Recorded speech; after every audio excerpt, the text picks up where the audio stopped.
There's 435 members of Congress and people here, and I know there's many people on the other side of the aisle that don't know who I am. I'm Patrick Murphey. I'm from Bucks County, Pennsylvania. And back home, my wife and my daughter Maggie are watching probably on C-SPAN right now. And over 13 years ago, I wore the United States Army uniform for the first time. I was able to live the American dream. I was able to rise through the ranks and become a captain and a paratrooper in the 82nd Airborne Division. And we had a saying in the Army: lead, follow, or get out of the way. Well, in the past 4 years, the Republican-led Congress followed. They had their chance, and they followed lockstep as this president led our country into an open-ended commitment refereeing a religious civil war. For the last 4 years, this Republican Congress followed locksteps as my fellow soldiers continued to die in Iraq without a clear mission, without benchmarks to determine success, and without a clear timeline for coming home. In the last 4 years, the Republican Congress followed this president as thousands of brave American soldiers returned home in coffins with our American flag. 19 of those coffins had soldiers I served with in Iraq. 19 paratroopers. Mr. Speaker, with this bill, with this vote, we mark the end of that era.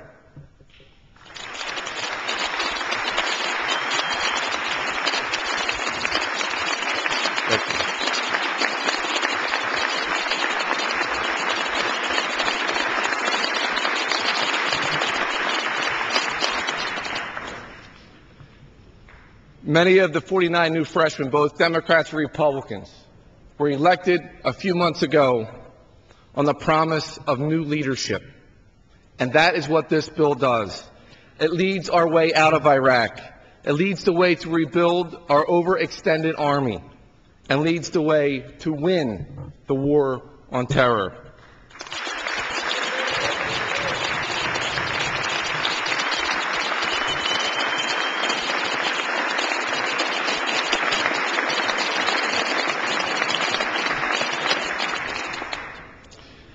To those on the other side of the aisle who are opposed, I want to ask you the same questions that my gunner asked me when I was leading a convoy up and down Ambush Alley one day. He said, "Sir, what are we doing over here? What's our mission? When are these Iraqis going to come off the sidelines and stand up for their own country?" So to my colleagues across the aisle, your taunts about supporting our troops ring hollow if you are still unable to answer those questions now 4 years later. Mr. Speaker, to vote no on this bill is to stand idly by, to let our commitment in Iraq remain open-ended, and let countless more American soldiers be killed in the sands of Al-Anbar and the streets of Baghdad. Short-term political peril may sidestep those who cast their vote for the status quo, but our children's history books will not treat them kindly, nor should they. Mr. Speaker, the 110th Congress will be judged whether we have the political courage to put forth a plan to restore accountability and oversight, to bring our troops home from Iraq, and most importantly, to win the war on terror.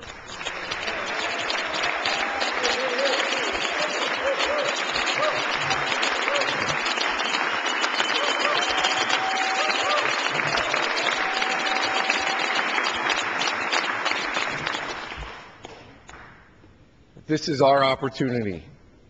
This is our chance to lead.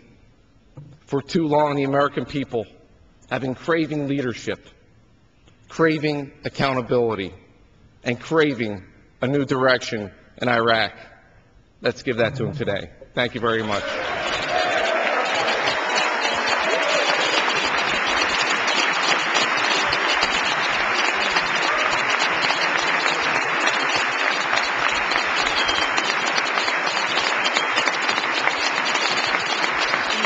California. Question yield.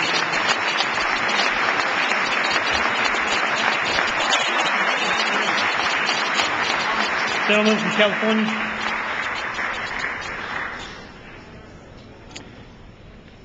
Mr. Speaker, it's my honor to yield the balance of our time to my hero in the United States Congress, Sam Johnson of Texas.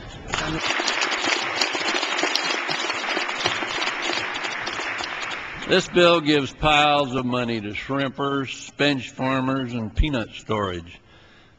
You know, what does throwing money at Bubba Gump, Popeye the Sailor Man, and Mr. Peanut have to do with winning a war? Nothing.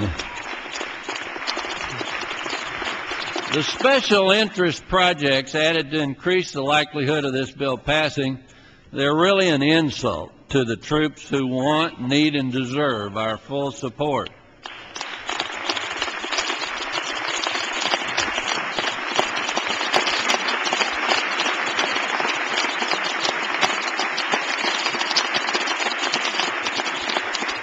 The Democrats are trying to buy the majority vote today, one pork project at a time, perhaps, because the majority does not support their slow bleed surrender strategy. Since the President announced his new plan for Iraq in January, there's been measured, steady progress. He changed the rules of engagement and removed political protections. Coalition forces nabbed more than 50 suspects and dismantled a bomb factory in Iraq over the past few days. Coalition forces in Iraq detained 7 suspects with reported ties to foreign fighter groups. In Ramadi, troops nabbed 4 other suspects with alleged tie to al-Qaeda.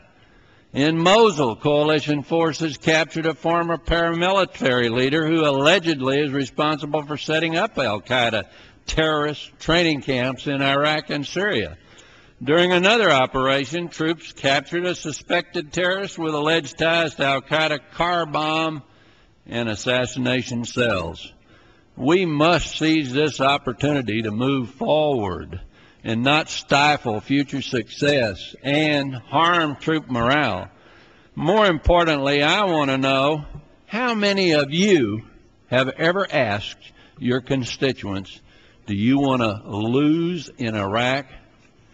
I think if you ask that question, do you want to lose in Iraq, Americans will wholeheartedly say no. We have smart, strong men and women serving in Iraq, and they need our help. And they need the full support of their country and their Congress.